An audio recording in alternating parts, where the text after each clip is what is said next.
Hello everyone, Wednesday, January the 13th.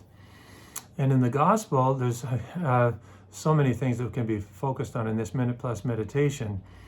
What I want to focus on is after our Lord, does ministry, as we would say, and he cures many people, exorcises many demons. It says, rising very early before dawn, he went off to a lonely place to pray. And of course, the apostles look for him, they find him, and they say, everybody wants you to stay. And he says, no, I wasn't sent for this. I need to go and preach to everyone else. So there's two things here for us. Number one is our Lord he wanted to, he desired to, he hungered, he needed to pray. He didn't need to pray like you and me, but he needed to pray like you need to be with someone you love deeply, like you're a part of. He didn't need it like I'm hungry type of thing. But he needed this and he wanted this. He undoubtedly, he was tired. But prayer was more important. The first things first. And he never let anything get in the way of that.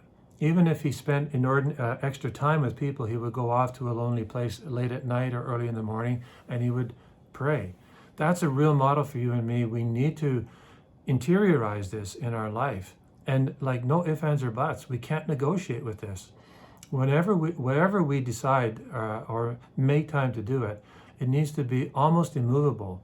Obviously there may be some things that supersede that, a sick child, somebody has to go to the hospital, blah, blah, but those things are not the norms of life.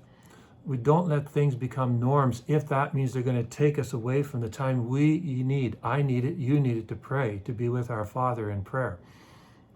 And the second thing is that in doing this, our Lord is not attached to human praise or human, the feedback from others. And in other words, he's not going to stick around because they really want him to stick around.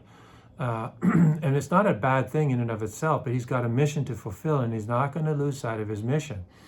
So you and I sometimes, we have these mountaintop experiences in life, or people, they're just saying all sorts of nice things about us, and it's just wonderful. And yet we have other things to accomplish. It could be in our day, in our month, or in our year, or in our life. Any of those things, a combination of any of those things. We need to have a sense of an outlook of our mission so that we don't just want to stay in one place because it's just going so well. I mean, don't get me wrong here. There's nothing wrong with wanting to be in one place because things are really working well. But like our Lord, if the Father wants us to do something else, we can't stay there. And it's like a little mountaintop experience. We go on a retreat, for example, on the weekend, we just like to stay there for a long time. It's like stress-free, and it's just a great place to be. Everything's going so well, and we got to go back to this place, the mess and the noise and everything else. I don't want to go back there. Jesus says, no, you got to go back.